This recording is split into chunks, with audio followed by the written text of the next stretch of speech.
Dans les couloirs du palais du roi Alpha, des cris perçants résonnent sans fin. Ce sont les cris bruts et incessants de deux princes nouveau-nés abandonnés par leur mère. On raconte que la reine s'est enfuie avec son amant, laissant le roi Alpha brisé et ses fils inconsolables. Et maintenant, les héritiers du royaume rejettent toute tentative de réconfort. Toutes les nourrices échouent, toutes les guérisseurs sont renvoyés jusqu'à l'arrivée de Josie, une servante orpheline sans loup, raillée parce qu'elle n'a pas ce dont toutes les métamorphes sont dotées à la naissance. Elle n'était pas destinée à toucher le sang royal. Pourtant, lorsque le désespoir la pousse vers la princesse, quelque chose d'interdit s'éveille. Les pleurs cessent, les princes s'apaisent dans ses bras. Ils s'accrochent à son odeur et refusent toutes les autres. La cour est donc contrainte de faire face à une question troublante. Quel genre de lien se forme avant les mots, avant le choix, suffisamment fort pour lier le destin de deux princes Alpha à une servante sans loup? Et comment le roi Alpha réagira-t-il lorsqu'il découvrira que ses fils ne veulent pas renoncer à leur humble servante? Chapitre 1. La jeune Josie avait les coudes plongés dans une eau de vaisselle si sale qu'elle avait pris la couleur de la viande avariée. Le chef Margrave ne l'acceptait que lorsqu'il pouvait voir son reflet au fond. Autour d'elle, l'équipe du soir terminait sa journée dans le chaos habituel. Des domestiques bien habillés arrivaient avec des plateaux en argent à peine raclés, leurs beaux costumes donnant presque un air noble aux déchets qu'ils transportaient. Ils jetaient les plateaux dans l'évier de Jose sans même lui jeter un regard. Une vague d'eau sale la frappa en plein dans la poitrine. Josie haleta et trébucha en arrière, des morceaux de graisse et de cartilage collés à son tablier déjà taché.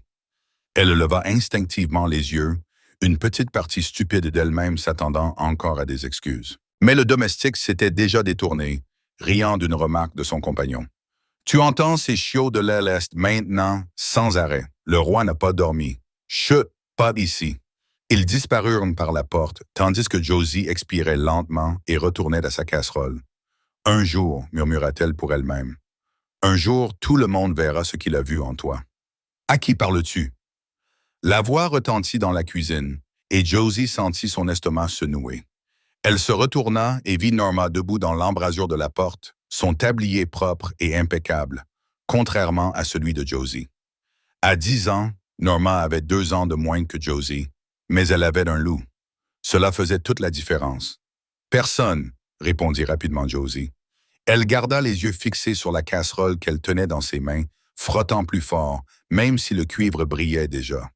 Ne réagis pas, ne leur donne pas cette satisfaction. Le trognon de pomme la frappa si fort à la tempe que sa vision se brouilla. Elle sursauta, ses mains tremblèrent dans l'eau, et la casserole glissa de ses mains et atterrit dans un énorme splash. Encore des rires. Pas seulement ceux des enfants cette fois, certaines des servantes s'étaient retournées pour regarder. « Hé !» La voix du chef Margrave retentit dans toute la cuisine. « Nettoie-toi et sors de ma cuisine, cours. Tu mets de l'eau partout sur mon sol. »« Oui, chef, » murmura Josie. Elle attrapa le chiffon. Elle sentait l'oignon et quelque chose d'aigre et s'enfuit. Des rires sourds et amers la suivirent dans le couloir jusqu'à sa chambre. Enfin, chambre était un bien grand mot. C'était autrefois un placard de rangement et il y avait juste assez de place pour une fine natte de paille. Josie ferma la porte derrière elle et resta debout dans l'obscurité. De quelque part loin au-dessus, étouffé par la pierre et la distance, ce son se fit entendre à nouveau, fin et vacillant. Les pleurs, ils ne s'arrêtaient jamais. Pas vraiment. Parfois, ils s'estompaient suffisamment pour qu'on puisse presque les oublier. Mais ensuite, ils reprenaient de plus belle, perçants et implacables, rappelant que quelque chose dans le palais était brisé au-delà de toute réparation. Josie s'effondra sur sa natte et enroula ses bras autour de ses genoux. Et comme toujours, lorsqu'elle avait besoin de réconfort, elle pensait à lui, au roi Alpha Tristan. Elle ferma les yeux et se souvint. Elle était petite, elle avait 5 ou 6 ans, et elle s'était perdue dans les jardins du palais.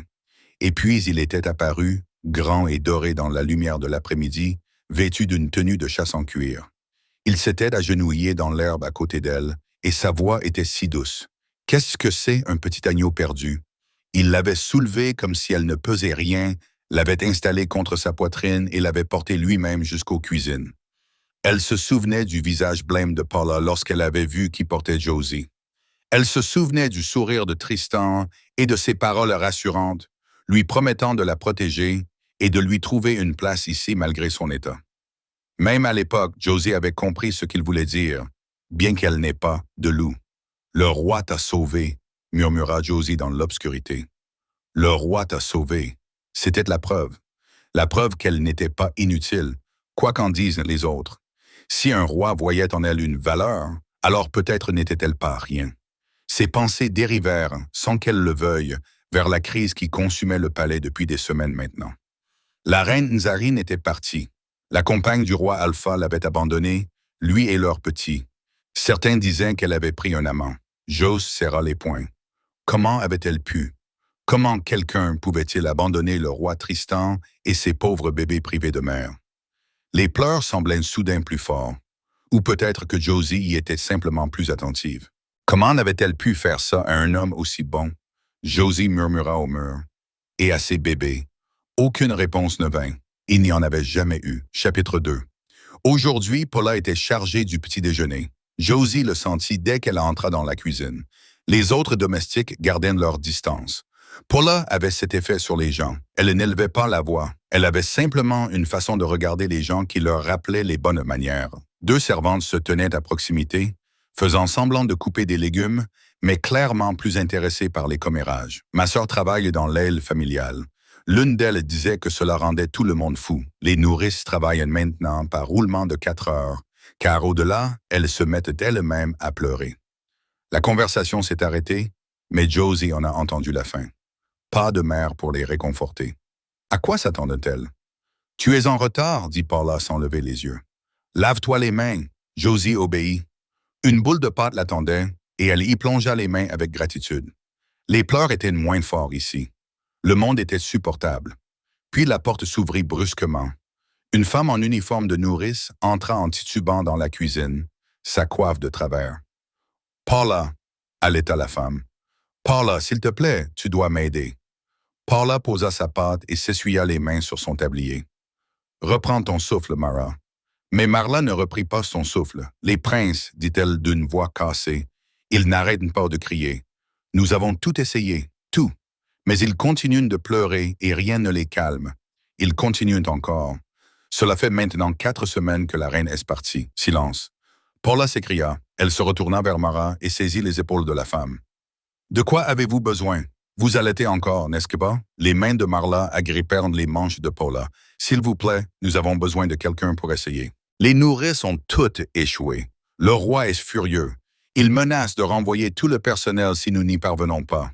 Paula serra les mâchoires. « Je viendrai. » Alors que Paula se retournait vers le comptoir, Josie sentit quelque chose de froid et de lourd s'installer dans son estomac.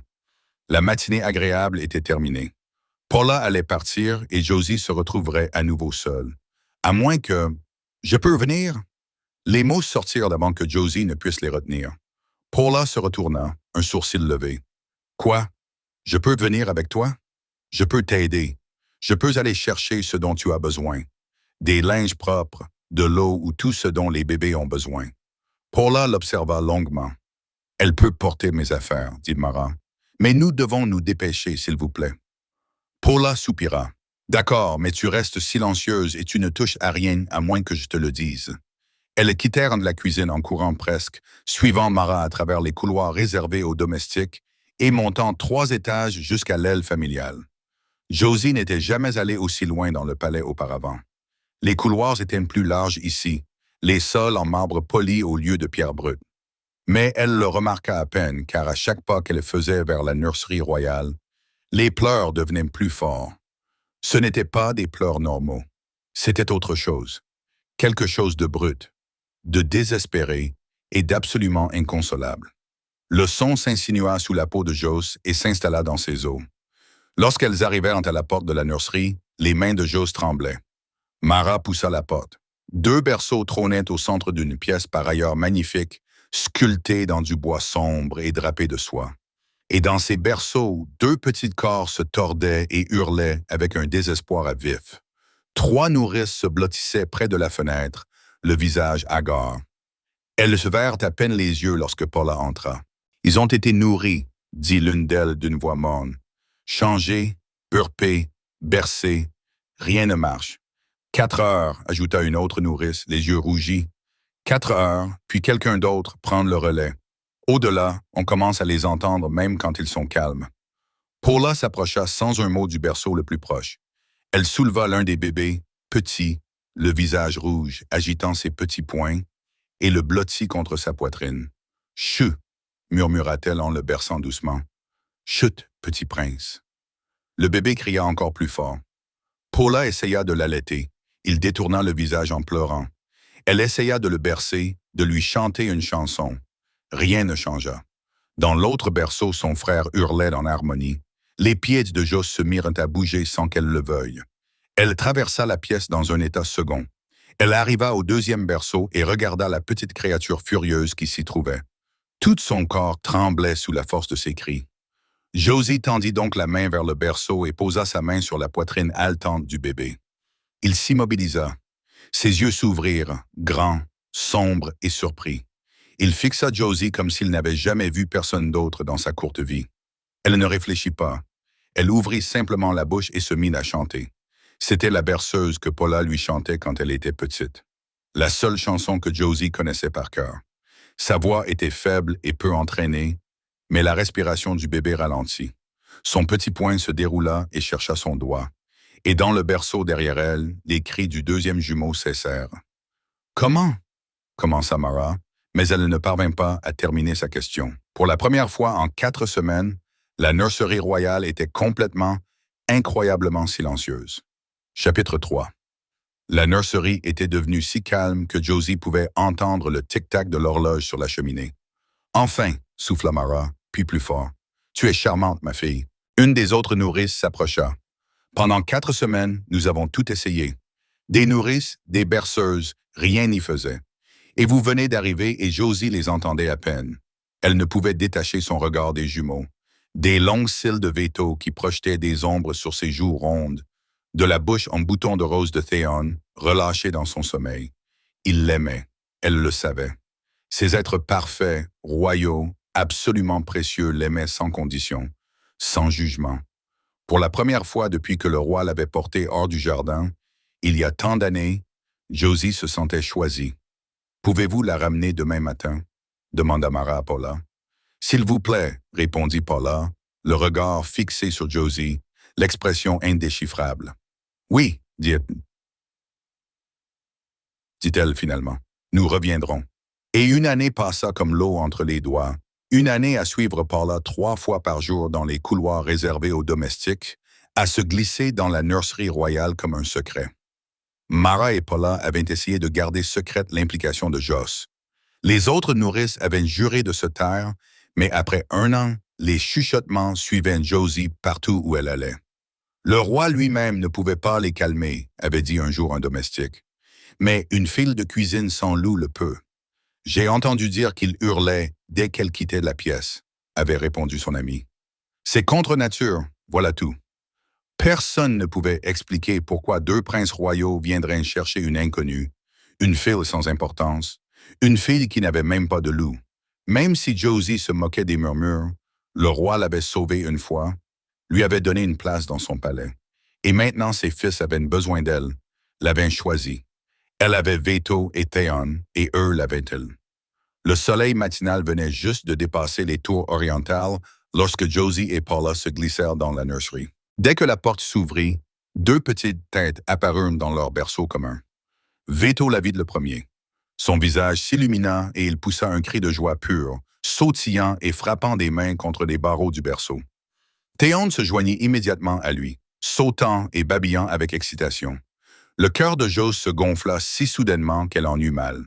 « Bonjour, mes petits monstres », dit-elle en traversant la pièce à toute vitesse.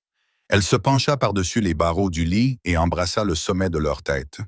D'abord Veto, puis Théon. Derrière elle, Paula poussa un tutement désapprobateur. Veto attrapa une poignée de ses cheveux, tandis que Théon essayait d'escalader les barreaux du lit pour l'atteindre. Dès qu'elle les eut dans ses bras, ils se calmèrent et se détendirent. Elle aperçut Paula qui les observait depuis l'embrasure de la porte, l'air affectueux mais profondément troublé. Josie posa les jumeaux sur le tapis épais et commença la routine matinale, leur essuyant le visage, les habillant de tuniques propres, tandis qu'ils se tortillaient, et se débattaient. Tout en faisant cela, elle leur chantait des chansons. Les jumeaux babillaient dans leur propre langue, émettant des sons qui ressemblaient presque à des mots. Derrière eux, Paula se déplaçait silencieusement dans la pièce, rangeant et organisant. Après le petit déjeuner, c'était l'heure de jouer. Les jumeaux voulaient grimper sur Josie pour jouer à leur version du jeu Coucou-Bas. Elle s'exécuta, bien sûr, elle s'exécutait toujours. Quand elle finit par les attraper tous les deux et les attira sur ses genoux, ils se laissèrent en faire volontiers, se blottissant contre elle comme des chiots en quête de chaleur. En quelques minutes, ils étaient tous les deux somnolents. Josie les serra contre elle et fredonna doucement, les berçant légèrement. C'était son moment préféré, quand ils étaient endormis et satisfaits, quand leur monde entier se réduisait à ses bras. Elle ne s'était jamais sentie aussi utile, aussi profondément et complètement aimée, et elle ne pouvait s'empêcher de penser. Le roi doit savoir. Peut-être viendrait-il voir par lui-même. Peut-être la reconnaîtrait-il et comprendrait-il qu'elle était destinée à s'occuper de ses fils. Peut-être lui sourirait-il comme il l'avait fait dans le jardin. « Nous devons parler, » dit Paula doucement. Elles sortirent dans le couloir, laissant la porte entr'ouverte. « Tu es trop familière avec les jeunes princes, » dit Paula. « Tu oublies ta place. »« Je connais ma place. Elle est à leur côté, car ils ont besoin de moi, » répondit Josie sur la défensive. « Personne d'autre ne peut les calmer. Je sais, mais cela ne change rien à ce que tu es, à ce qu'ils sont. » Paula saisit les épaules de Josie. « Tu es une servante. Ils sont des princes. Si le roi découvre à quel point tu t'es attaché à eux, tu le paieras cher. » Josie se dégagea. Sa Majesté serait ravie que ses fils soient si aimés. Il est si gentil. Il m'a sauvé une fois. Il comprendrait. Josie. La voix de Paula contenait un avertissement. Réfléchis à ce que tu dis. Ils ont besoin de moi. Je suis spécial. C'est peut-être pour cela que le roi m'a sauvé. Paula la fixa longuement du regard. Tu penses que le roi t'accueillera à bras ouverts, qu'il te donnera une place d'honneur? Paula secoua lentement la tête. Ces chiots vont grandir. Et où cela te mènera-t-il? Le cœur brisé, mise de côté. Ou pire encore, tu n'en sais rien, dit Josie. Tu es une servante, Josie. Ne l'oublie jamais. Paula se retourna et retourna dans la nurserie, laissant Josie seule. Mais Josie ne pouvait se résoudre à y croire, car au fond d'elle-même, elle nourrissait d'un rêve. Elle voulait que le roi les découvre. Elle voulait qu'il la voie avec ses fils, qu'il voie à quel point il l'aimait, afin qu'il l'aime aussi. Il l'avait déjà sauvé une fois. Il comprendrait sûrement. 3 semaines plus tard, c'était une matinée ordinaire. Josie avait habillé les jumeaux avec des tenues assorties, mais ils avaient rapidement réduit ses efforts à néant en rampant dès qu'elle les avait posés par terre. « F-To, reviens ici !» Il poussa un cri aigu et rampait encore plus vite. Josie se précipita vers lui et il hurla de rire. Theon, voyant son frère capturé, rampait à toute vitesse, tendant les 2 mains vers Josie. « Je t'ai eu! » Josie haleta en riant. « Je vous ai eu, mes petites monstres! » Les doubles portes de la nurserie s'ouvrirent brusquement et le rire de Josie s'étouffa dans sa gorge. Le roi Tristan se tenait dans l'embrasure de la porte, grand, blond et incroyablement beau, mais ses yeux étaient fixés sur elle avec un regard si furieux, si dégoûté, que Josie sentit son estomac se nouer. Les jumeaux, sentant le changement d'atmosphère, s'immobilisèrent. « Lâche mes enfants. » La voix du roi était désormais très calme. Chapitre 4. Le roi agit si vite que Josie n'eut pas le temps de réagir. Il attrapa le lit de l'un des jumeaux et le projeta à travers la pièce. Il heurta le mur du fond dans un fracas assourdissant et se brisa en 1000 morceaux. Les jumeaux hurlèrent. Ils s'agrippèrent à Josie avec une force désespérée, leurs petits corps tremblant violemment, leurs cris aigus et terrifiés. Veto enfouit son visage dans son cou. Les ongles de Theon s'enfoncèrent dans son bras avec suffisamment de force pour faire couler le sang. Josie les enlaça instinctivement, fixant le roi d'un regard totalement incompréhensif. Pourquoi était-il si en colère? Était-il sous l'emprise d'un sortilège? Les portes de la nurserie s'ouvrirent brusquement et Paula et Mara entrèrent en courant. Le roi se tourna vers elle. « Pourquoi? » rugit-il. « Cette servante a-t-elle posé ses mains sales sur mes fils? » Les jumeaux sanglotaient maintenant, leurs petits corps haletant à chaque respiration. Josie les entendait à peine. Tout cela n'avait aucun sens. Que disait son roi? Elle se leva péniblement, les jambes tremblantes, les jumeaux toujours accrochés à elle. Votre Majesté, dit Josie, essayez de comprendre, je vous en prie. Vos fils ont besoin de moi. Son attention se reporta brusquement sur elle. Le regard qu'il lui lança, froid, cruel, dépourvu de toute chaleur, lui glaça le sang. Besoin de vous? Sa voix était douce à présent, pire que ses cris. Pourquoi les héritiers de mon trône auraient-ils besoin de vous? Il fit un pas vers elle et elle recula instinctivement. Vous n'êtes rien, moins que rien. Tu n'es qu'une servante, et sans loup qui plus est. Il claqua des doigts.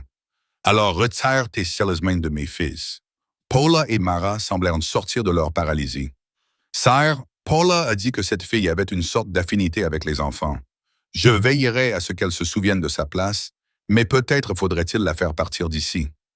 Le roi rugit. Son odeur, aigre et colérique, l'odeur d'un alpha enragé, était suffocante. Si je la vois ne serait-ce que regarder mes garçons, je la ferai fouetter dans la cour, dit-il, et la jeter hors du palais pour qu'elle meure dans les bois comme la chose sans valeur qu'elle est. Les genoux de Joss se dérobèrent en dessous elle. Elle s'effondra sur le sol, les jumeaux toujours accrochés à elle, et le sanglot qui jaillit de sa poitrine était d'une brutalité animale. « Non, haleta-t-elle, s'il te plaît, je ne viendrai que la nuit, Josie. » Paula lui saisit le coude pour l'aider à se relever. « Allez, viens. » Mara lui prit l'autre bras et ensemble, elles essayèrent de la soulever, mais Josie n'arrivait pas à bouger ses jambes. « Non, » sanglota-t-elle. Le roi s'avança et attrapa les jumeaux par le col, les éloignant de Josie avec une telle force que Veto faillit tomber. Les garçons hurlèrent « Oh !» terrifiés, comme des baleines qui transperçaient Josie comme des couteaux. « S'il te plaît. » Josie tendit désespérément les bras vers eux, mais Paula et Mara la retenaient par les bras, la tirant en arrière. Les jumeaux se débattaient contre l'emprise de leur père, leurs petits corps se tordant, leurs bras tendus vers Josie. Ils pleuraient si fort qu'ils pouvaient à peine respirer. Puis les portes se fermèrent, et le bruit devint étouffé, lointain. Mais il ne s'arrêta pas. Josie se recroquevilla immédiatement sur le côté, ramenant ses genoux contre sa poitrine et sanglota dans ses mains. Au loin, elle sentit la paume rugueuse de Paula contre ses cheveux. « J'ai essayé de te prévenir, mon enfant, dit-elle. Ils n'ont jamais été à toi. Ces mots auraient dû te blesser. Ils auraient dû te couper. » Mais Josie n'arrivait pas à les assimiler. « Je ne comprends pas, gémit-elle. Pourquoi étaient-ils si en colère? Je les aidais. Ils étaient heureux. Je les rendais heureux. Josie, peut-être que je pourrais lui écrire une lettre pour lui expliquer. » La main de Paula s'immobilisa dans ses cheveux. « Mon enfant, non, tu ne peux pas. Ou peut-être que je pourrais attendre qu'il se calme, puis aller le voir et lui rappeler. Je lui rappellerai qu'il m'a sauvé une fois dans les jardins. Tu te souviens quand j'étais petite? Josie m'a écouté. Mais Josie ne pouvait pas s'arrêter. Les mots jaillissaient plus vite maintenant. C'est parce que la reine est partie, n'est-ce pas? Il est bouleversé que sa compagne soit partie. Il m'a vu avec ses fils et cela lui a rappelé quelque chose. C'est pour ça qu'il était si en colère. Ça doit être ça. Parce que c'est un homme bon, Paula. Tu sais qu'il l'est. Il ne me ferait pas de mal exprès. Il m'a donné un foyer. Donc, si j'attends qu'il se sente mieux, qu'il ne soit plus aussi bouleversé par la reine Inzane, je pourrais lui expliquer correctement et il comprendra et il me laissera les revoir. Non. La voix de Paula était désormais ferme, presque dure. Non, Josie, il ne le fera pas. Mais il le doit. Josie se redressa brusquement, les larmes coulant sur son visage. Les jumeaux ont besoin de moi. Tu les as entendus? Ils avaient tellement peur et ils voulaient que je vienne. Elle fondit en sanglots, tout son corps tremblant. Dans cette magnifique nurserie, 2 bébés pleuraient pour elle en ce moment même, et elle n'avait pas le droit d'aller les voir. Il devait donc y avoir un moyen de régler ce problème. Il le fallait. Chapitre 5. 3 jours s'étaient écoulés depuis que le roi avait chassé Josie de la nurserie, et les cris des jumeaux faisaient désormais partie intégrante de l'architecture du palais. Josie se tenait devant l'évier de la cuisine, les mains gercées et ridées par l'eau froide. « Pourquoi ne va-t-elle pas les voir ?» murmura quelqu'un derrière elle, probablement l'une des servantes de la cuisine. « Chut !» répondit une autre voix. La vue de Josie se brouilla. Au moins, Paula et Mara n'avaient raconté à personne ce qui s'était réellement passé dans la nurserie. Les autres domestiques savaient seulement que Josie s'était occupée des princes et qu'elle n'avait désormais plus le droit de les voir. Ils ne savaient rien du berceau brisé, de la rage du roi, des choses terribles qu'il avait dites. Ils ne savaient pas qu'il l'avait traité de rien. Les mains de Josie s'immobilisèrent dans l'eau. Cela n'avait aucun sens. Rien de tout cela n'avait de sens. Le roi avait été tellement en colère, plus en colère qu'il ne semblait possible pour quelqu'un d'aussi bon et gentil. Il l'avait regardée comme si elle était une vermine, mais tout ce qu'elle avait fait, c'était aimer ses enfants. Tout ce qu'elle avait fait, c'était les rendre heureux. Il devait y avoir une raison, une explication qui lui échappait. Il était bouleversé par autre chose, par le départ de la reine, et il s'en était pris à elle parce qu'elle était là. Ou peut-être essayait-il de la protéger d'une manière ou d'une autre. Josie. La voix du chef Margarov interrompit le tourbillon de ses pensées. Cette casserole est propre. Passez à la suivante. Oui, chef, murmura-t-elle. Josie se tournait vers le couloir qui menait à sa chambre lorsque la porte de la cuisine s'ouvrit brusquement. Avez-vous entendu la nouvelle? Demanda un valet en trébuchant. Des nouvelles du Nord. La reine Inzin, elle est en vie. Elle a levé une armée. Elle a déclaré la guerre pour récupérer ses fils. La cuisine explosa en murmures choqués. Josie sentit les mots la frapper comme de l'eau froide. À travers la cacophonie soudaine des voix, les pleurs des jumeaux semblaient encore plus forts, plus urgents, plus désespérés, comme s'ils savaient d'une manière ou d'une autre. Le roi Tristan a déclaré la reine Inzin traîtresse, continua le valet. Tout le palais est bouclé. Personne ne peut entrer ni sortir jusqu'à nouvel ordre. Les murmures cessèrent. Le poids de cette annonce s'abattit sur eux comme une chose physique. Ils étaient piégés. Piégés dans un palais assiégé avec deux nourrissons inconsolables dont la mère venait les réclamer de force. Josie s'allongea sur sa mince natte dans l'obscurité ce soir-là, fixant le plafond qu'elle ne pouvait pas voir. Elle pensa à Veto et Théon, seuls dans cette nurserie. Leur nourrice était-elle avec eux? Quelqu'un les tenait-il dans ses bras? Ou étaient-ils simplement allongés dans leur nouveau berceau, épuisés et terrifiés, pleurant à chaudes larmes? Je pourrais les aider, pensa Josie désespérément. Juste pour un petit moment. Elle s'assit lentement, le cœur battant à tout rompre. Ce n'était pas seulement pour elle. Ce n'était même pas seulement pour les jumeaux. Tout le palais était sur les nerfs. Le roi comprendrait sûrement cela. Il verrait sûrement qu'elle essayait d'aider. Ses pieds se mirent en mouvement avant même qu'elle n'ait pris une décision consciente. La nurserie était faiblement éclairée par une seule lampe lorsque Josie ouvrit doucement la porte. Les pleurs la frappèrent comme une vague. Plus fortes ici, plus immédiats, plus désespérés qu'elle ne les avait entendus depuis 3 jours. Les jumeaux étaient dans un nouveau berceau construit à la hâte, loin d'être aussi raffiné que celui que le roi avait détruit. Dès qu'ils l'aperçurent, ils se jetèrent contre les barreaux, tendant les 2 mains vers elle, le visage rouge et à vif, ruisselant de larmes. Ils avaient été laissés seuls. Il n'y avait aucune nourrice en vue, personne pour les prendre dans ses bras, les réconforter ou même s'asseoir avec eux pendant qu'ils pleuraient. Le cœur de Josie se brisa. « Oh, mes petits !» murmura-t-elle en se précipitant à travers la pièce.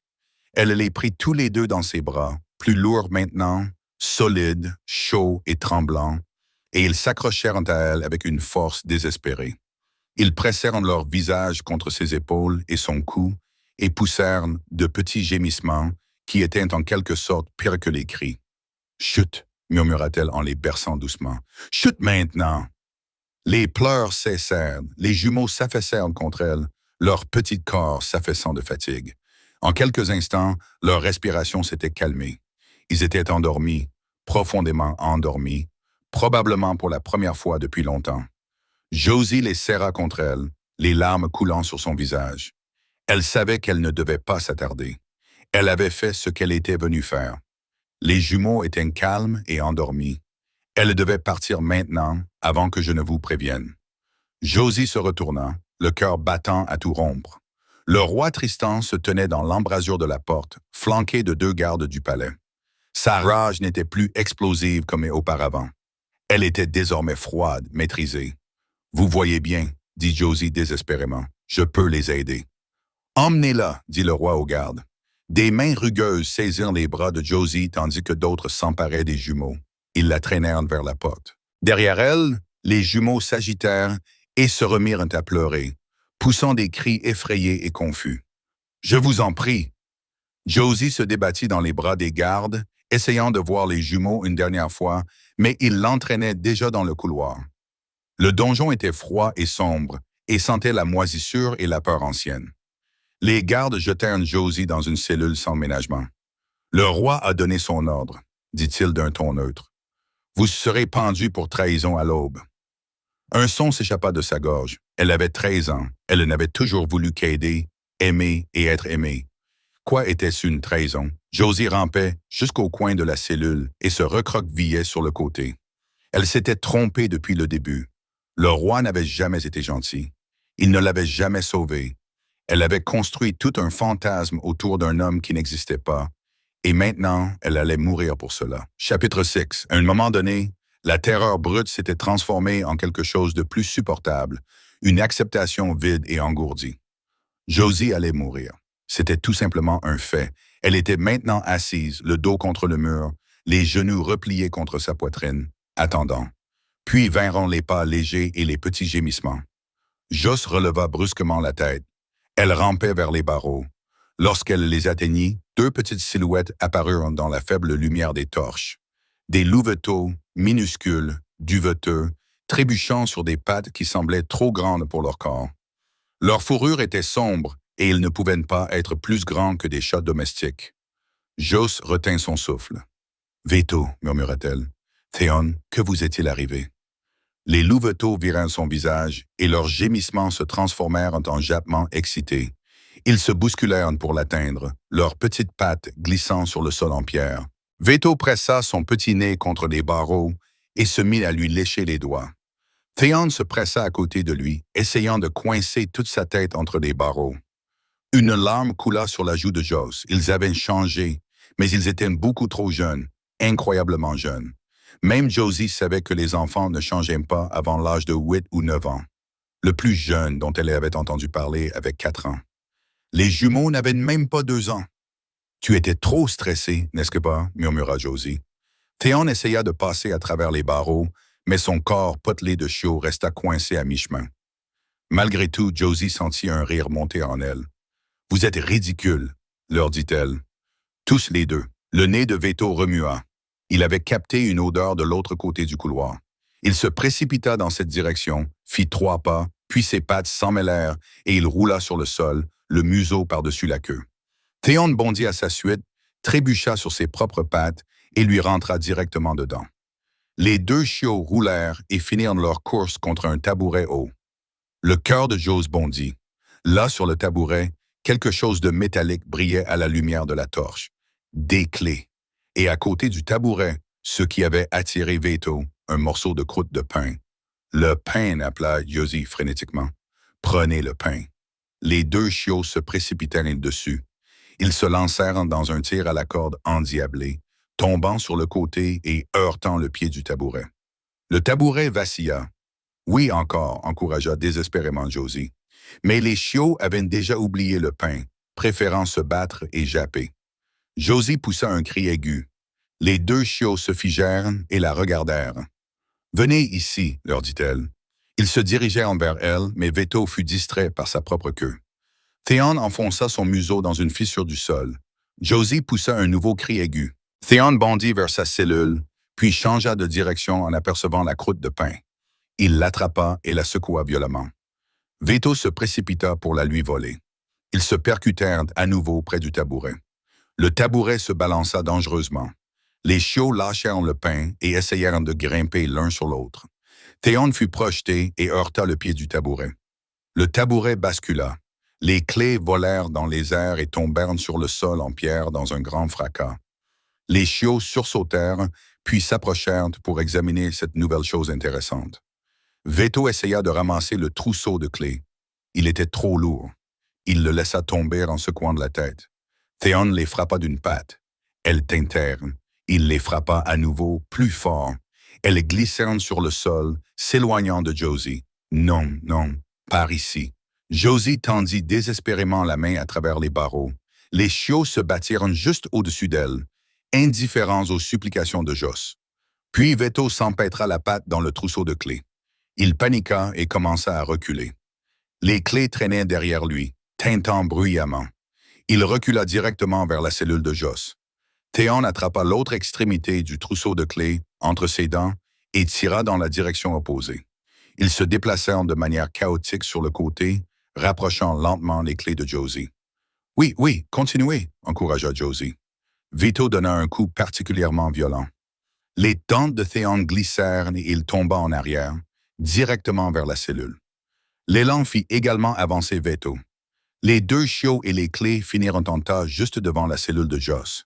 Les mains de Joss passèrent à travers les barreaux et attrapèrent le trousseau de clés. « Brave garçon », murmura-t-elle, les larmes coulant sur son visage. « Oh, vous êtes merveilleux, idiot, parfait garçon. » Les chiots s'assirent, la langue pendante, l'air extrêmement satisfait d'eux-mêmes. Josie tâtonna avec le trousseau de clés, les mains tremblantes.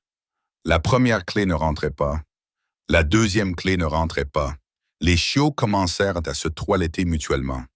Troisième clé, quatrième clé, cinquième clé, sixième clé. Elle glissa dans la serrure avec un léger clic. Elle la tourna. La porte de la cellule s'ouvrit. Josie tomba à genoux et les chiots se précipitèrent immédiatement vers elle, grimpant sur ses genoux, lui léchant le visage. « Vous m'avez sauvé », murmura-t-elle en les serrant dans ses bras. Vito poussa un petit jappement fier. Théon pressa son visage contre son cou et soupira de contentement. Josie se leva sur ses jambes tremblantes et courut. Elle trébucha dans les couloirs du donjon, suivant la lumière des torches vers le haut. Les chiots étaient lourds, avec leurs petits corps solides qui se tortillaient de temps en temps, mais ils restaient généralement calmes. Elle poussa la porte de la cuisine et s'arrêta net. Paula se tenait debout devant la table de travail, un couteau à la main. « Josie. » Sa voix était à peine plus qu'un murmure. « Ils ont dit que tu avais été emmenée au donjon. » Son regard se posa sur les chiots et ses mots moururent. Paula posa le couteau. « Nous devons te sortir d'ici, dit-elle en se mettant déjà en mouvement. » Elle attrapa un sac en toile et commença à le remplir de provisions. « Et ces chiots doivent rejoindre leur mère. » Paula étala une carte sur la table, traçant un itinéraire vers le nord. « Je suis loyal envers la reine Zin. Je l'ai toujours été. Elle rassemble des forces ici, dans les territoires du Nord. » La voix de Paula était ferme. « Le roi est un homme dangereux. Il te fera du mal. Il fera du mal à ses propres fils. Mais la reine, elle te protégera. Emmène-les. Va vers le nord. » Les yeux de Joss se remplirent de larmes. « J'ai peur. S'il te plaît, viens avec moi. » Le visage de Paula s'adoucit. « Je resterai. Éloigne-les de ta piste. Tu as le temps, mais tu dois te dépêcher. » Elle pressa la carte dans la main de Joss et l'aida à installer le sac sur ses épaules. Une cloche d'alarme se mit à sonner quelque part au-dessus d'eux. Paula serra Josie dans ses bras. « Pars, dit-elle. Prends soin de toi. » La voix de Joss se brisa. « Tu es ma seule famille, Paula. Je t'aime. » Les yeux de Paula brillèrent. Elle essuya une larme, puis attrapa le bras de Joe et l'entraîna vers un coin de la cuisine. Elle tira sur un tapis, révélant une trappe dans le sol. « Il y a un passage, » dit Paula en l'ouvrant. « Il débouche au-delà des murs du palais. Dirige-toi vers le nord-ouest, dans la forêt. Ne t'arrête pas. » Des pas résonnaient à l'extérieur, des voix criaient. « Merci, » murmura Josie. « Pour tout. » L'expression sévère de Paula se radoucit. « Va, mon enfant. » Josie descendit dans le passage. Paula referma la trappe, et la dernière chose que Josie vit fut son visage avant que l'obscurité n'engloutisse tout. Josie se tenait dans l'obscurité, serrant contre elle les deux louveteaux qui lui avaient sauvé la vie. « Tout va bien, » leur murmura-t-elle. « Au nord-ouest, vers votre mère, vers la reine. » Chapitre 7. Josie s'enfuit à travers la forêt sombre, le cœur déchiré. Derrière elle, quelque part dans ce palais, se trouvait Paula, la seule personne qui l'avait jamais vraiment aimée. Et Josie l'avait laissée là. La culpabilité pesait lourdement sur sa poitrine, aussi lourde que les louveteaux dans ses bras et le sac sur son dos. Mais elle ne pouvait pas s'arrêter. Elle devait mettre les jumeaux en sécurité. Les louveteaux étaient plus lourds qu'elle ne l'avait prévu. Un poids solide et remuant qui bougeait constamment. Le sac s'enfonçait dans ses épaules à chaque pas, mais elle continuait d'avancer. Ce n'est que lorsque la forêt devint dense que Josie ralentit enfin. Elle chercha à tâtons la carte que Paula lui avait donnée. Nord-ouest. Paula avait dit nord-ouest. Mais dans quelle direction était-ce? Un hurlement déchira la nuit, lointain mais indubitable. Des loups pisteurs. La carte se froissa dans les mains tremblantes de Joe alors qu'elle la repoussait. Pas le temps, elle devait courir. Les chiots gémirent lorsqu'elle repartit. Elle les serra plus fort et se fraya un chemin à travers les broussailles. Derrière elle, les hurlements devenaient plus forts. Des voix d'hommes aussi, maintenant. Plus vite, haleta-t-elle. Allez, plus vite! Mais ses jambes la lâchaient déjà. Ses genoux tremblaient à chaque pas. Sans carte, sans aucun sens de l'orientation, Josie savait qu'elle était perdue. À travers les arbres devant elle, des yeux ambrés brillaient. Josie bifurqua brusquement vers la gauche, se frayant un chemin à travers un fourré qui déchirait ses vêtements. Les chiots hurlèrent de protestation. « Chut !» supplia-t-elle à bout de souffle. Mais ils étaient désormais effrayés et poussaient des cris de détresse qui semblaient incroyablement forts. Les grognements se rapprochaient, le bruit des pattes sur le sol devenait de plus en plus fort, jusqu'à ce que Josie trébuche. Elle se jeta derrière un chêne massif et s'effondra sur le sol de la forêt. C'était fini, elle ne pouvait pas aller plus loin. « Chut, mes petits !» murmura-t-elle d'une voix tremblante. Mais les chiots étaient trop effrayés. Ils gémissaient et se tortillaient, leurs petits corps tremblants. Dans l'obscurité, des yeux ambrés clignaient, se rapprochaient. Les grognements des loups pisteurs les entouraient. 3, peut-être 4, tournaient autour du chêne. Josie appuya son dos contre l'écorce rugueuse. Elle n'avait aucune chance. Les gémissements des chiots s'intensifièrent. Ils ne pouvaient s'en empêcher. C'étaient des bébés, terrifiés et épuisés. Puis une ombre massive se déplaça dans les sous-bois. Le loup traqueur le plus proche de Josie se tourna vers le mouvement, et un loup comme Josie n'en avait jamais vu jaillir de l'obscurité.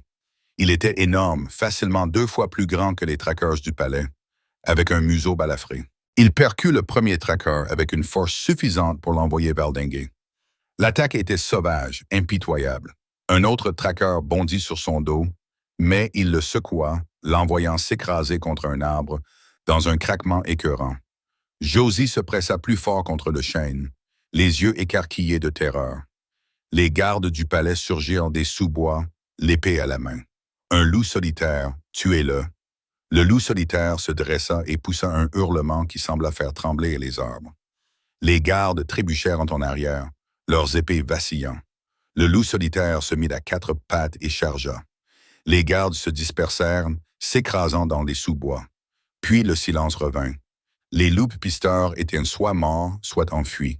Les gardes avaient disparu et l'énorme loup balafré se tourna vers la cachette de Joss. Ses yeux, d'un or pâle au clair de lune, se fixèrent sur les siens. Il fit un pas en avant. Josie s'enfuit. Elle ne réfléchit pas, elle serra simplement les chiots plus fort contre elle et courut. Derrière elle, elle entendit un souffle surpris, presque comme un rire, puis une pause dans la poursuite. Le loup était plus rapide, mais il n'attaquait pas. Il se contentait de la suivre. Josie aperçut un amas de gros rochers et se précipita vers eux, se glissant dans un interstice. L'espace était à peine assez grand, mais elle réussit à s'y faufiler. Pendant un long moment, il n'y eut que le silence. Puis le bruit d'os qui craquait, le son caractéristique d'une transformation. Josie plaqua sa main sur sa bouche. Les chiots, épuisés, s'étaient enfin calmés.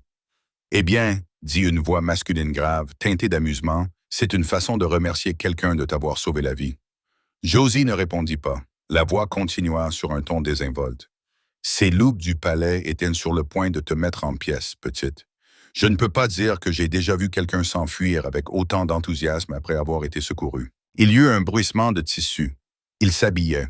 « Tu peux sortir maintenant, » dit la voix. « Je ne te ferai pas de mal. Si je l'avais voulu, je t'aurais laissé au traqueur. » Josie resta figée sur place. « Très bien alors, voyons voir. » Des pas firent le tour de sa cachette 1 fois, 2 fois, puis s'arrêtèrent juste devant l'ouverture. Le visage d'un homme apparut dans l'ouverture. Il avait probablement la quarantaine, avec de longs cheveux ébouriffés, striés de gris, mais ses yeux pâles de loup, étaient perçants, avec quelque chose qui pouvait être de la gentillesse enfouie sous la fatigue. « Te voilà, dit-il doucement. Que fais-tu coincé là-dedans? Ça ne doit pas être confortable. » Josie le fixa, tremblante. Il l'observa, puis son expression s'adoucit. Je ne vais pas te faire de mal. Je viens juste de te sauver des traqueurs qui voulaient vraiment te faire du mal. Tu te souviens? La voix de Joss était rauque. Tu les as tués. L'homme haussa les épaules. Certains d'entre eux, il le dit sans s'excuser. Il traquait une enfant qui portait des bébés. Je n'apprécie pas ce genre de choses. Joss serra les jumeaux dans ses bras. L'homme le remarqua et eut un petit rire. Du calme, mère Louve. Je ne vais pas te les prendre. Il s'assit par terre à quelques mètres d'elle. Je m'appelle Bram. Comment t'appelles-tu? Comme Josie ne répondait pas, il haussa les épaules. Ce n'est pas grave, mais tu devrais probablement sortir de là. Ses gardes finiront par se regrouper. Comment je peux être sûr que tu ne vas pas me ramener au palais? Demanda Josie. L'expression de Bram se durcit. Parce que je préférerais me couper le bras plutôt que d'aider ce roi salaud. Le venin dans sa voix était réel, brut. Lentement, prudemment, Josie commença à sortir de sa cachette. Chapitre 8. Josie regarda la grande silhouette de Bram, le cœur battant à tout rompre. Elle voulait désespérément lui faire confiance. Mais la confiance ne lui avait apporté que de la souffrance auparavant. « Tu n'aimes pas le roi Tristan ?» demanda-t-elle dans un murmure à peine audible. Bram grogna. « Le roi n'a aucun honneur. Je préfère ne pas avoir de meute plutôt que d'appartenir à la sienne. » Encouragée par sa haine évidente pour cet homme, Josie tenta sa chance. Elle déplaça légèrement les jumeaux dans ses bras. Ils s'étaient endormis pendant qu'elle se cachait. « Ce sont les fils du roi d'Ida, dit-elle en les désignant d'un signe de tête. Je dois les réunir avec leur mère. » Sa voix se brisa légèrement. « Le ferez-vous? M'aiderez-vous? » Bram jeta un coup d'œil au garçon endormi, puis revint vers Josie. « Ce sont les princes? » demanda-t-il, stupéfait. Josie acquiesça. « Et ils sont ici seuls avec une enfant de 10 ans? » demanda Bram, abasourdi. Josie poussa un soupir. « J'ai presque 13 ans et je suis tout ce qu'ils ont. » Elle regarda les enfants endormis. « Et ils sont tout ce que j'ai? » L'expression de Bram changea. Il gémit, puis saisit sa carte et l'étudia brièvement à la lumière de la lune. « Je t'accompagnerai jusqu'au gué, dit-il d'un ton bourru. C'est à environ une demi-journée d'ici. Mais après ça, petite, tu te débrouilleras toute seule. » Josie fut envahie par un sentiment de soulagement. « Merci, ne me remercie pas tout de suite, » dit Bram, qui s'enfonçait déjà plus profondément dans la forêt. « Nous avons beaucoup de chemin à parcourir avant l'aube. Tu peux marcher? » Ils arrivèrent au gué, mais Bram ne partit pas. « Le courant est trop fort ici, dit-il sans s'arrêter.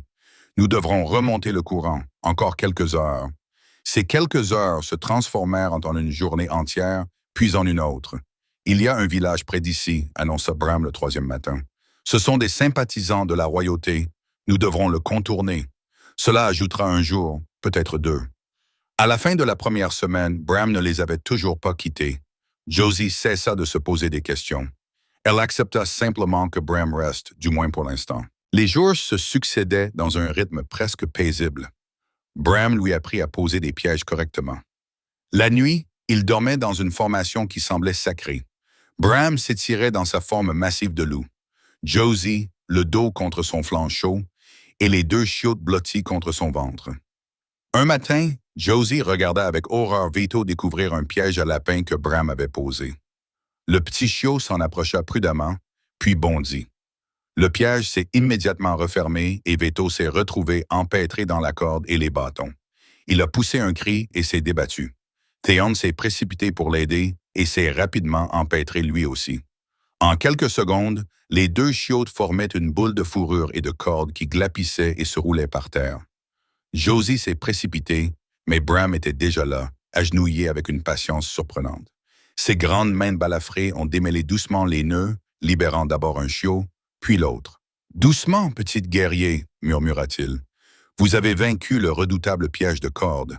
Très impressionnant. » Veto, enfin libéré, se secoua avec indignation et tenta immédiatement d'attaquer les restes du piège.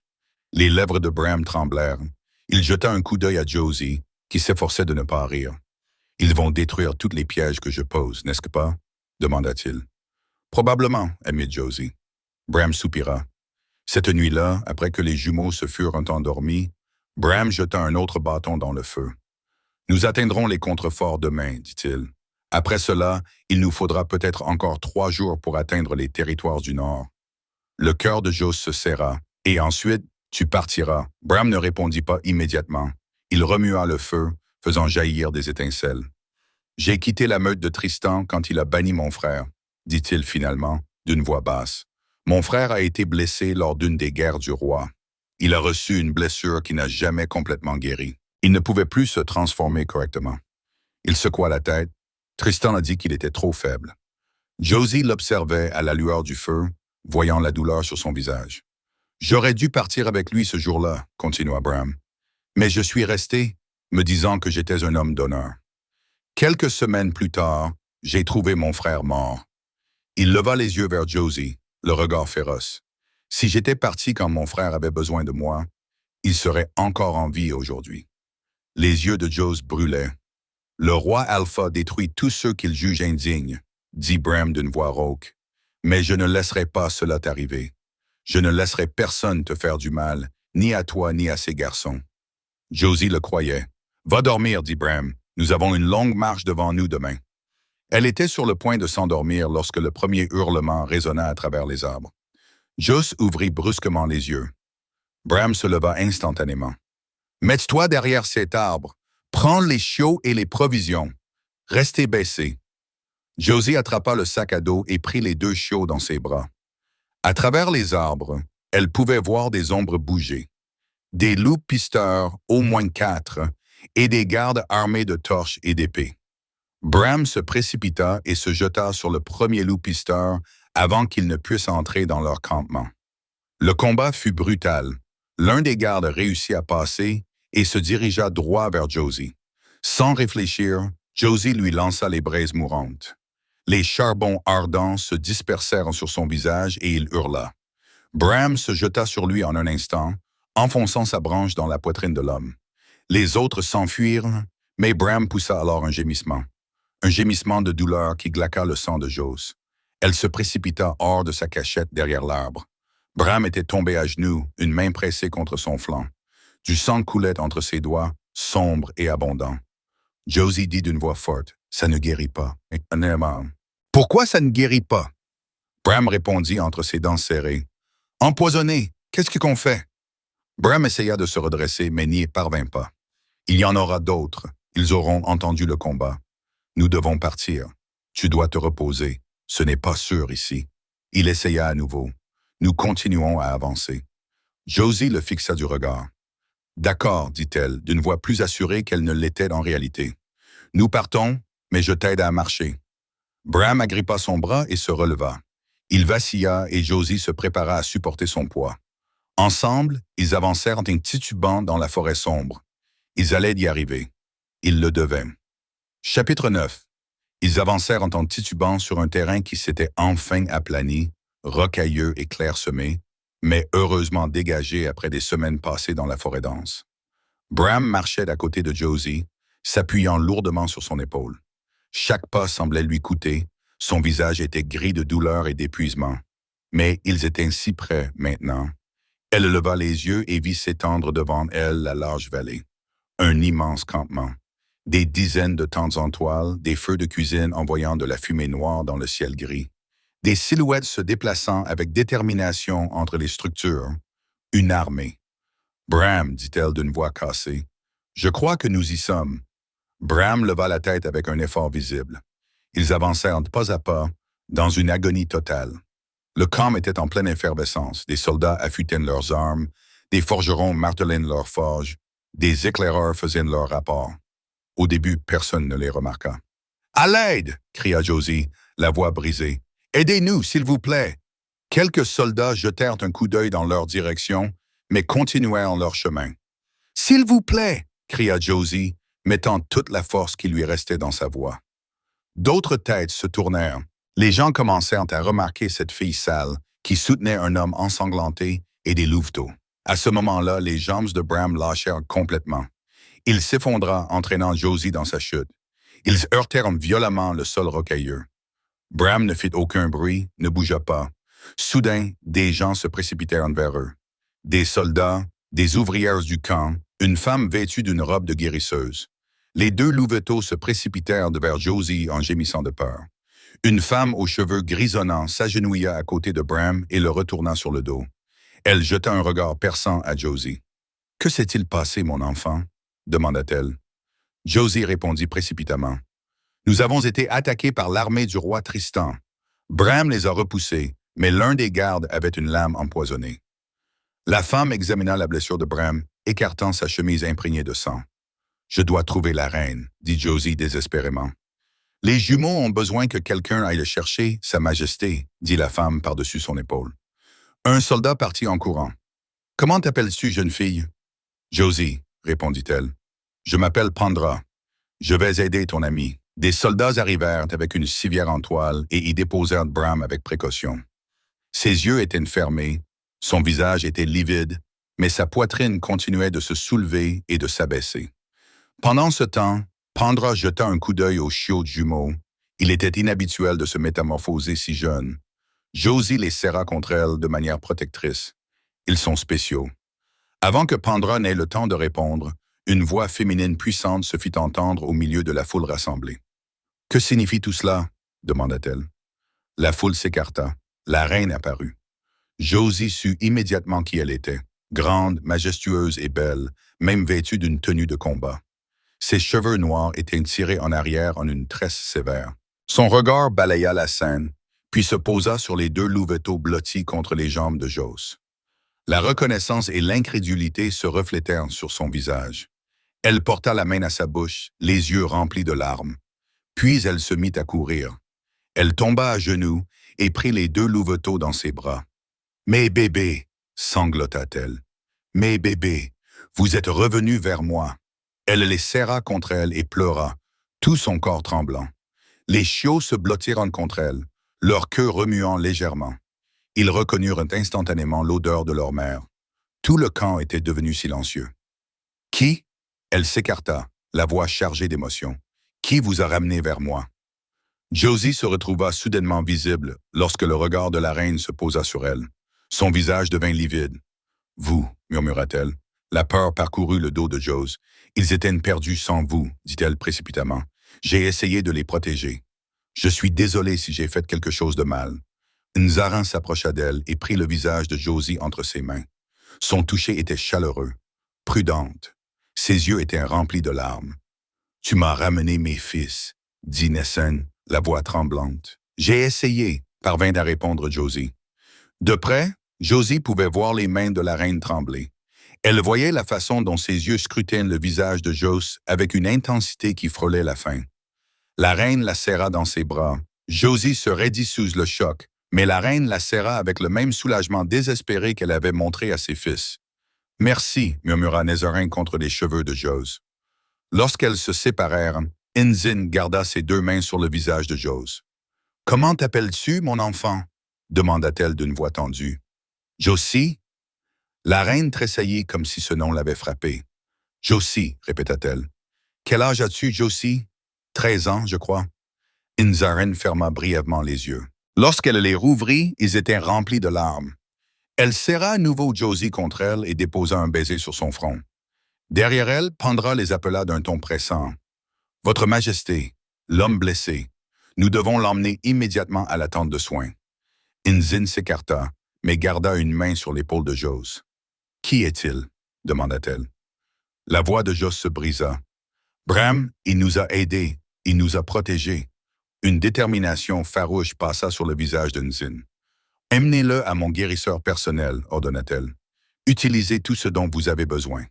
Je le veux vivant. » Pandra acquiesça et suivit les soldats qui portaient la civière de Bram. Inzin se retourna vers Josie et écarta une mèche de cheveux sales de son visage. « Tu dois être épuisé. Quand as-tu mangé pour la dernière fois? Quand as-tu dormi pour la dernière fois? » Josie ne s'en souvenait pas. « Je vais bien. Les jumeaux sont à la maison maintenant. » Inzan sourit à travers ses larmes. Sa main tremblait contre la joue de Jos. « Et toi aussi. Tu es à la maison, toi aussi, Marnie. » Josie fronça les sourcils. Tout ce à quoi elle pouvait penser, c'était Bram, pâle et immobile sur cette civière, et les deux chiots blottis contre elle, tout chauds. Ils étaient là. Ils étaient en sécurité. Et la reine avait serré Josie dans ses bras, comme si elle était quelque chose de précieux. Josie ne comprenait rien à tout cela. Chapitre 10. Josie se réveilla dans la chaleur de deux petits corps blottis contre sa poitrine. Les jumeaux étaient recroquevillés ensemble sur elle, leur respiration douce, régulière et paisible, et assise sur une chaise à côté du lit se trouvait la reine Inzin. Le cœur de Josie fit d'un bond. Nzarin leva doucement la main. « Calme-toi, tu es en sécurité ici. » Josie se blottit contre les oreillers, ses bras s'enroulant instinctivement autour des jumeaux. L'expression de la reine s'adoucit. « Merci encore. Je ne pense pas pouvoir jamais te remercier assez pour ce que tu as fait. » Josie acquiesça poliment, ne se faisant pas confiance pour parler. Nzarin scruta son visage et fronça les sourcils. « Quelque chose ne va pas. Tu as encore faim? Tu as froid? Tu as besoin de quelque chose? » Josie secoua la tête, détournant le regard. Elle caressa la fourrure douce des chiots, se concentrant sur la sensation sous ses doigts, plutôt que sur le regard inquisiteur de la reine. Elle voulait lui poser des questions sur Bram, mais elle ne savait pas si elle avait le droit d'exiger quoi que ce soit d'une reine. La voix de Nzarin était douce. « Tout va bien, mon enfant. Si tu as besoin de quelque chose, tu peux me le dire. » Josie hésita. Elle avait déjà fait confiance à un roi, avait construit tout son monde autour de sa prétendue gentillesse. Elle ne serait plus aussi naïve. Mais Nzarin tendit lentement la main, et Josie recula avant de pouvoir se retenir. La reine se figea. Son odeur changea. Elle n'était plus en colère, mais triste, d'une tristesse douloureuse. Inzin retira sa main. « Je m'excuse, je ne voulais pas vous effrayer. » Josie déglutit péniblement. La reine ne sentait pas la colère. Elle n'avait pas l'air menaçante. Elle regardait les chiots avec inquiétude et ses mots étaient faibles et effrayés. Ils ne sont pas revenus à la normale. Inzin se pencha légèrement en avant. « Que voulez-vous dire? » Jos sentit sa gorge se serrer. « Pas depuis que nous avons quitté le château. Ils sont restés des chiots tout ce temps. Et je ne sais pas pourquoi. Et je... » Sa voix se brisa. Des larmes lui brûlaient les yeux. Josie s'écria. « J'aurais dû les mettre en sécurité. J'aurais dû faire mieux. » La voix de Nzarin était ferme, mais pas dure. « Arrête. Ce n'est pas ta faute. » Josie secoua la tête. « Mais c'est moi qui m'occupais d'eux. » Et Inzin dit, la voix chargée d'émotion. « Ce sont des bébés qui ont été arrachés à leur foyer, à tout ce qu'ils connaissaient. À tout ce qu'ils... Les bébés ont besoin de stabilité, de sécurité, d'un environnement familier. Bien sûr qu'ils avaient peur, même pas leur propre mère. Une reine avec une armée aurait pu empêcher cela. » Elle fit une pause. « Ce n'est donc certainement pas ta faute, tu me comprends? » Josie s'essuya les yeux avec le dos de la main. La reine dit, « Tu as été incroyablement courageuse. Tu les as sauvés. Tu les as maintenus en vie et tu les as ramenés chez eux alors que personne d'autre n'aurait pu le faire. Je suis tellement... » Sa voix se brisa. Elle murmura, « Je suis tellement fière de toi. » Ces mots enveloppèrent Josie comme une couverture chaude. Elle ne comprenait pas pourquoi la reine la regardait ainsi, mais quelque chose se détendit dans la poitrine de Jos. Josie demanda doucement, « Puis-je voir Bram? J'ai besoin de savoir s'il va s'en sortir. » La surprise se lut sur le visage de Nzin, mais elle se ressaisit rapidement. « Et si tu te reposais encore un peu? Je vais voir comment il va et demander au guérisseur si tu peux lui rendre visite plus tard. » « D'accord. » Malgré la tension qui lui nouait encore l'estomac, Josie se surprit à acquiescer. Inzin se leva. « Dormez bien. Vous êtes en sécurité maintenant. Je vous le promets. » Josie essaya de rester éveillée, mais le lit était si moelleux et les jumeaux si chauds que le sommeil l'emporta comme une marée. Lorsqu'elle se réveilla, la tente était plus sombre et la reine Inzin n'était pas revenue. Josie se glissa prudemment hors du lit où dormaient les chiots. Elle devait trouver Bram. Elle devait s'assurer par elle-même qu'il allait bien. Josie sortit discrètement et se laissa guider par son odorat. Même sans avoir de loup à elle, elle pouvait suivre l'odeur de Bram. Celle-ci la conduisit à une grande tente située à l'autre bout du campement. À l'intérieur, un soldat dormait près de l'entrée. Derrière lui, des rangées de lits de camp accueillaient des soldats blessés, et tout au fond, elle aperçut Bram. Il était allongé, inconscient, la poitrine nue et bandée. À côté de son lit, penché pour examiner sa blessure, se trouvait la reine Inzin. Josie se figea. Soudain, Bram ouvrit brusquement les yeux. Il tendit la main et pressa un couteau contre la gorge de Nzin. « Où sont les enfants » grogna-t-il. Naren ne broncha pas. Elle leva lentement la main et retira doucement celle de Bram de sa gorge. « Ils sont en sécurité. Ils dorment » dit-elle calmement. Elle aida Bram à se recoucher, tandis qu'il clignait des yeux, la lucidité revenant lentement dans son regard. « Vous êtes la reine » soupira-t-il. « La mère des jumeaux. » Nézaren acquiesça. Bram la fixa longuement, les sourcils froncés. « Est-ce que nous nous sommes déjà rencontrés » demanda-t-il. « Non, je ne crois pas. »« Pourquoi ?»« Votre odeur me semble familière » dit Ram, l'air confus.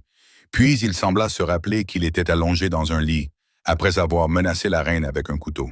« Je vous présente mes excuses » commença-t-il. « Je ne voulais pas. »« Pas besoin de vous excuser » l'interrompit Nézaren. « Vous protégiez mes enfants, même inconscients. » Elle marqua une pause. « Je vous suis très redevable, monsieur, de me les avoir tous ramenés. » Bram haussa les épaules, mal à l'aise. « C'est grâce à Josie.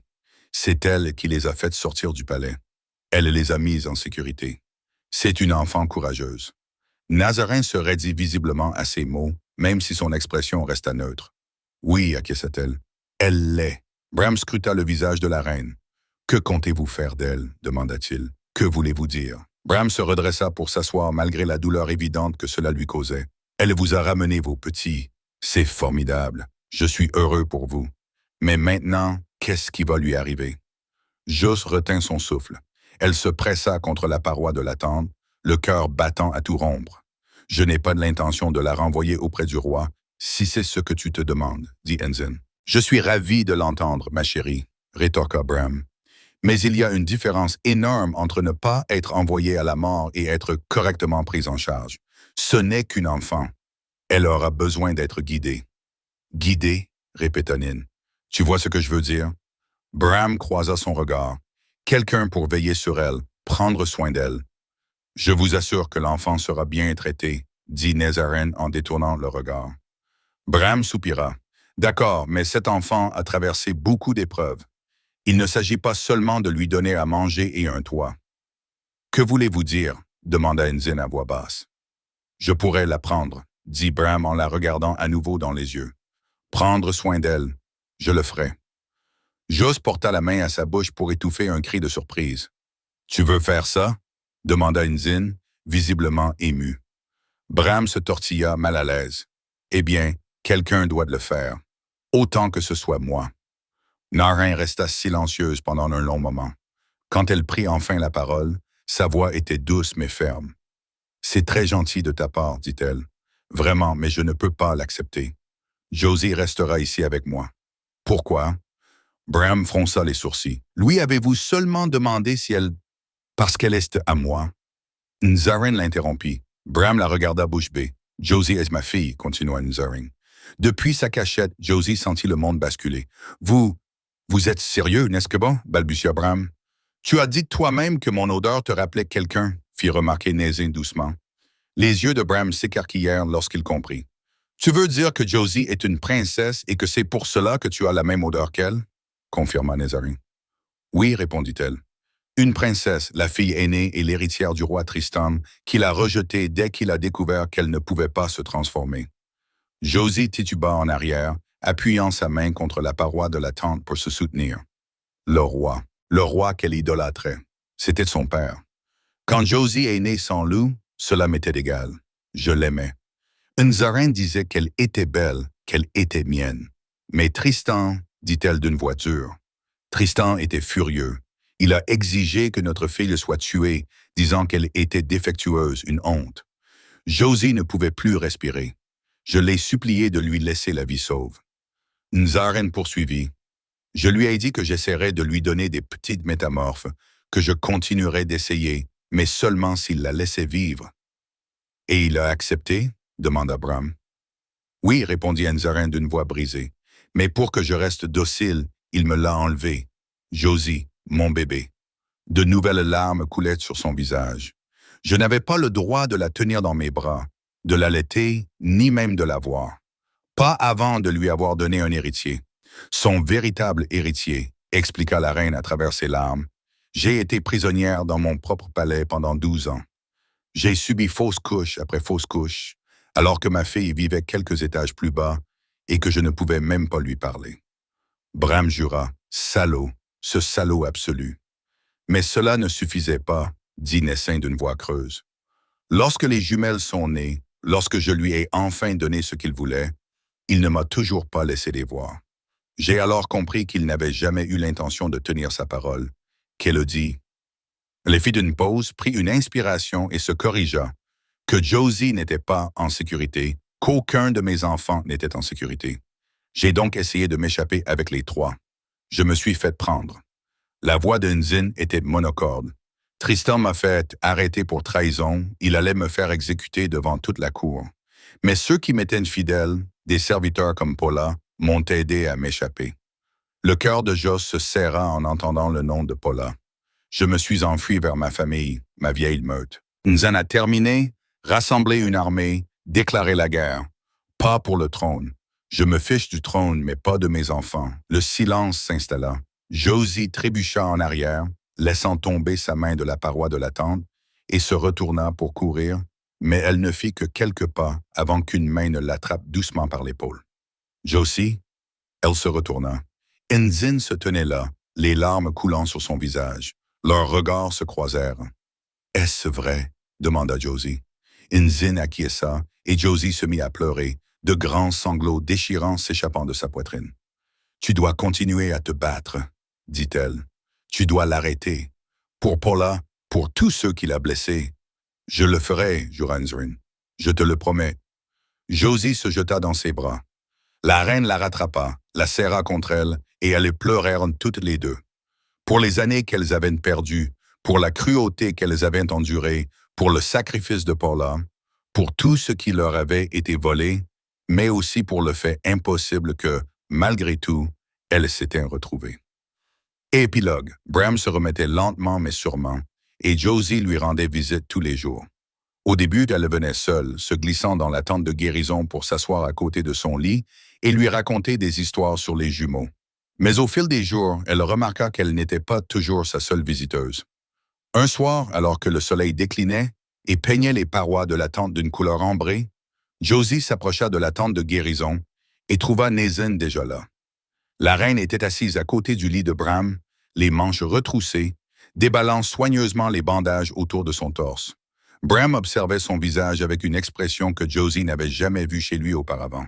« Tu es vraiment nul pour suivre les ordres, tu le sais ça? » Sa voix était taquine.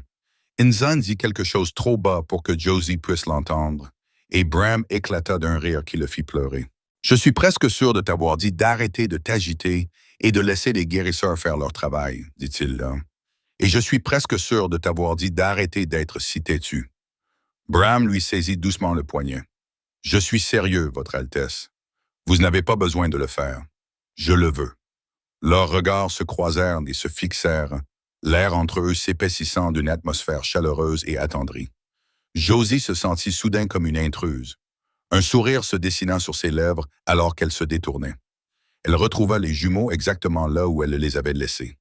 Deux louveteaux étendus sur une couverture devant la tente de Nezin jouaient avec des animaux en bois sculpté. Ils avaient finalement repris leur forme humaine une semaine après leur arrivée au camp. Josie s'était réveillée pour trouver deux petits garçons à la place des louveteaux et elle avait failli pleurer de soulagement. Maintenant, ils passaient constamment de l'une à l'autre, comme pour rattraper le temps perdu. Théon aperçut un papillon se poser sur une fleur toute proche et le désigna du bout du nez avec insistance. « Oui, je le vois, dit Josie. Il est très joli, mais tu dois y aller doucement. » Trop tard. Théon se précipita à sa poursuite. Vito se lança à sa suite. En quelques secondes, les deux chiots roulaient dans l'herbe en jappant d'excitation. Josie rit et s'allongea sur la couverture, laissant la dernière chaleur du soleil inonder son visage. Au-dessus d'elle, le ciel passa de l'or au rose, puis au violet foncé. Elle entendit des pas et ouvrit les yeux pour trouver Nezin debout au-dessus d'elle, se découpant contre le coucher de soleil. « Comment va Bram? » demanda Josie. Il se remet bien. Il y avait quelque chose de doux dans les yeux de Nézarin. Têtus comme toujours, mais en voie de guérison, ils s'assirent ensemble dans un silence confortable. Finalement, les deux chiots, épuisés, revinrent en trottinant. Théon se blottit sur les genoux de Nezin et Veto se laissa tomber contre Jos avec un soupir dramatique. Alors que l'obscurité s'installait et que les étoiles tournaient au-dessus de leur tête, Bram sortit lentement de la tente de guérison. Il s'installa sur l'herbe à côté de la couverture en gémissant doucement. « Tu devrais être debout ?» demanda Josie. « Tu devrais prendre soin de moi ?» rétorqua Bram. Veto jappa joyeusement et se précipita pour grimper sur ses genoux. Bram grimaça mais aida le petit, le installant délicatement contre sa poitrine. « Tu deviens lourd, petit guerrier. » Théon leva la tête des genoux de Nzan et gémit doucement. « Je reste avec ta mère, » dit Bram. « Il n'y a pas assez de place sur mes genoux pour vous deux. » Josie les regarda échanger un regard par-dessus la tête des chiots, quelque chose de chaleureux et de complice passant entre eux. Puis Enzin sourit à Josie. « Ils t'aiment, dit-elle en regardant les jumeaux. Ils t'ont fait confiance alors qu'ils ne pouvaient me faire confiance à personne d'autre. »« Parce que je sentais comme toi, dit Josie, la voix étranglée. »« Parce que tu es leur sœur, corrigea gentiment Enzin. » Le feu crépitait entre eux, envoyant des étincelles tourbillonnant dans le ciel étoilé. Josie regarda sa petite famille féroce. Nézarin à côté d'elle, Théon dormant sur ses genoux. Bram avec Veto blotti contre sa poitrine. Demain apporterait d'autres préparatifs pour la guerre. Le roi Tristan ne se rendrait pas facilement. Mais ce soir, pour cet instant parfait, ils n'étaient qu'une famille. Merci beaucoup de m'avoir écouté. J'espère que vous avez apprécié cette histoire. J'ai essayé quelque chose de nouveau cette fois-ci en ajoutant un peu de musique de fond à l'introduction et j'aimerais vraiment avoir votre avis. L'avez-vous apprécié ou vous a-t-elle détourné de l'histoire elle-même? Faites-moi part de votre avis dans les commentaires. Et comme toujours, si vous en voulez plus, n'hésitez pas à consulter mon Patreon pour du contenu supplémentaire, des chapitres bonus et des histoires exclusives. Le lien se trouve dans la description. Avec toute mon affection, Lily.